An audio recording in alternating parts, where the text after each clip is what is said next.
শাস্তির কথা দুনিয়ার কোনো মানুষ অন্তর দিয়ে কল্পনাও করতে পারে না। কথা বলেন ঠিক না বেঠিক?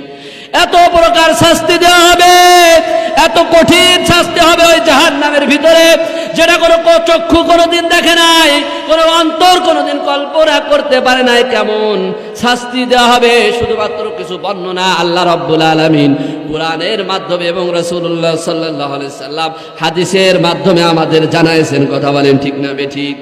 এখন আমরা দুনিয়ায় যত জাতি বলেন, মুসলমান বাদে যত জাতি আছে, ইহুদি বলেন, খ্রিস্টান বলেন, বৌদ্ধ বলেন, হিন্দু বলেন, যত প্রকার জাতি আছে সবাই একবারে বিনা হিসাবে জাহান্নামে যাবে। কথা বলেন ঠিক না বেঠিক? তাদের কোনো হিসাব নিকাশ হবে না, তারা ডাইরেক্ট জাহান্নামে হবে। তারা, কারণ তারা মুশরিক, মুশরিকদের কোনো হিসাব হবে না, একবারে সরাসরি জাহান্নামী হবে।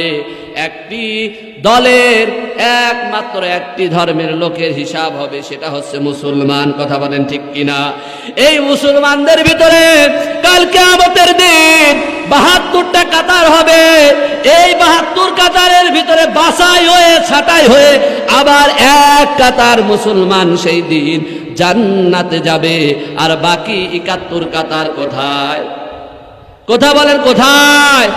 তাহলে বোঝা যাচ্ছে যদিও হাটো শরীফপুর এই পুরাতন কুষ্টিয়া হিন্দু নাই, তারপরেও জাহান্নামে যাওয়ার মতো লোক আছে না নাই? এখন যদি আমার সাথে মিলে যায়, আমি কি এর প্রতিবাদ করব যে আমি কেন জাহান্নামী হব, নাকি আমি নিজে সংশোধন হয়ে কোরআন যেটা বলে সেইটা করব? কথা বলেন কোনটা করব? একটুখানি জিকির করে লা ইলাহা ইল্লাল্লাহ, লা ইলাহা ইল্লাল্লাহ, লা ইলাহা ইল্লাল্লাহ। মুসা বলে ও ফিরাউন, এই সমাজে তোমার আইন চলবে না।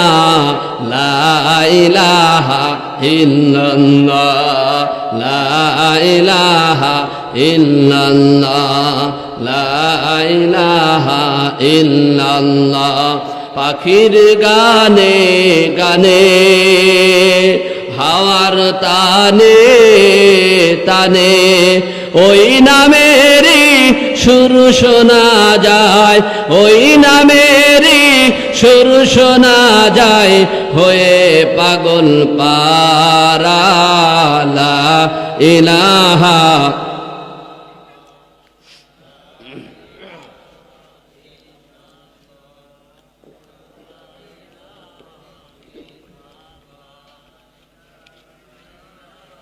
লা ইলাহা ইল্লাল্লাহ, লা ইলাহা ইল্লাল্লাহ, মুহাম্মাদুর রাসূলুল্লাহ।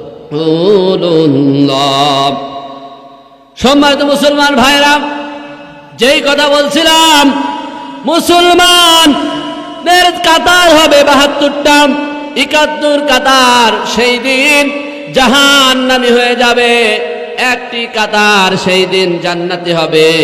এই যে কাতারগুলো হবে, প্রত্যেকটা কাতার কিন্তু মুসলমানদের ভিতরে। কথা বলেন ঠিক না বেঠিক?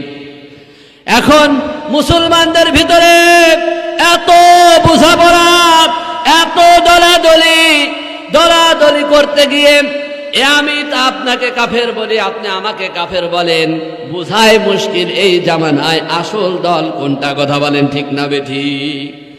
বুঝাই মুশকিল, দলাদলির শেষ নাই। পাঁচ করি আলারা বড় টুপি আলাদের দেখতে পারে না, আছে না নাই? পাঞ্জাবি আলারা জুব্বা আলাদের দেখতে পারে না, দাড়ি আলারা সেভ করা আলাদের দেখতে পারে না, আছে না নাই? কিন্তু সবাই কিন্তু নামাজ পড়ে, সবাই কিন্তু আল্লাহকে বিশ্বাস করে। কথা বলেন ঠিক না বেঠিক?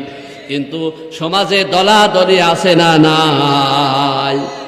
সম্মানিত মুসলমান ভাইরা, এজন্য এই দলাদলির কারণে আমরা আমাদের আমলগুলো নষ্ট করে ফেলি। এই কারণে জাহান্নামে মুসলমানেরাও যাবে। আসেন, মুসলমানেরা কি কি কারণে কোন জাহান্নামে যাবে আমরা জেনে যাওয়ার চেষ্টা করব ইনশাআল্লাহ।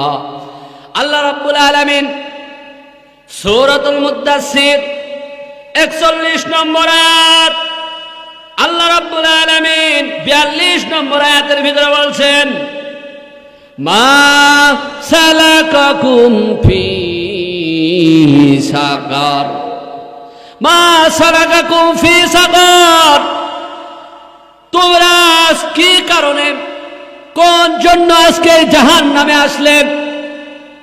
কার কথা? আল্লাহর কথা। সম্মানিত মুসলমান ভাইরা, আল্লাহ রাব্বুল আলামিন কিয়ামতের দিন যখন জাহান্নামীরা জাহান্নামে চলে যাবে, জান্নাতীরা যখন জান্নাতে চলে যাবে, এরপরে জান্নাতের ভিতরে জান্নাতি যারা হবে, একটু সবাই সামনের দিকে আগায় আসেন আর একটু জিকির করে লা ইলাহা ইল্লাল্লাহ। জান্নাতি দুইটা শ্রেণী হয়ে যাবে পরকালে। কয়টা শ্রেণী? দুইটা শ্রেণী হয়ে যাবে। এই দুইটা শ্রেণী হওয়ার পরে জান্নাত আর জাহান্নাম পাশাপাশি অবস্থান করবে। আল্লাহ তাআলা এমন একটা পরিবেশ তৈরি করে দেবেন যেখান থেকে জান্নাতীরা দেখতে পারবে জাহান্নামীরা কেমন ভাবে আযাব ভোগ করছে। আবার জাহান্নামীরা ওই জাহান্নাম থেকে দেখতে পারবে জান্নাতীরা কেমন অবস্থায় ওই জান্নাতের সুখ শান্তি ভোগ করছে। জোরে জোরে বলেন সুবহানাল্লাহ। এই বিষয়টা আল্লাহ দেখার সৌভাগ্য করে দেবেন, সুযোগ করে দেবেন, কনফারেন্স করে দেবেন, একজন আরেকজনের সাথে কথা বলার সুযোগ করে দেবেন। সেই দিন জান্নাতীরা জাহান্নামীদের সাথে কথা বলবে, জাহান্নামীরা সেই দিন জান্নাতীদের সাথে কথা বলবে। এইবার জান্নাতীরা জাহান্নামের দিকে যখন লক্ষ্য করবে, লক্ষ্য করার পরে দেখবেন হাই হাই আমার গ্রামের অমুক মাতব্বার বড় বড় কথা বলতো, অমুক নেতা, অমুক খেতাব, অমুক সরকার, অমুক বিশ্ব লিডার, অমুক আল্লাহর ওলি, অমুক পীর সাহেব আজকে জাহান্নামে। জোরে জোরে বলেন আল্লাহু আকবার। এইভাবে তারা দেখতে পারবে। আর সেই দিন দেখবে হায় রে হায় আমরা কার পিছনে দৌড়াইতাম, কার কথা শুনতাম, আজকে সেই তো জাহান্নামে এসে বসে আছে। জাহান্নামীরা জান্নাতীরা জাহান্নামীদের দেখতে পারবে আর চিন্তা করবে। তারা দেখবে যে আমাকে মুসল্লি বলে গালি দিত, নামাজ পড়তাম বলে নাক সিটকাতো, আলেম ছিলাম বলে মাদ্রাসায় পড়েছি বলে আমাদের দেখতে পারে নাই, হিংসা করত, জুলুম নির্যাতন করত, জেলখানায় কারাগারে দিয়ে রাতের পর রাত, বছরের পর বছর অন্ধকার ঘরে বিনা কারণেই কোরআনের কথা বলার কারণে কাটাইছি। আজকে তারা জাহান্নামে।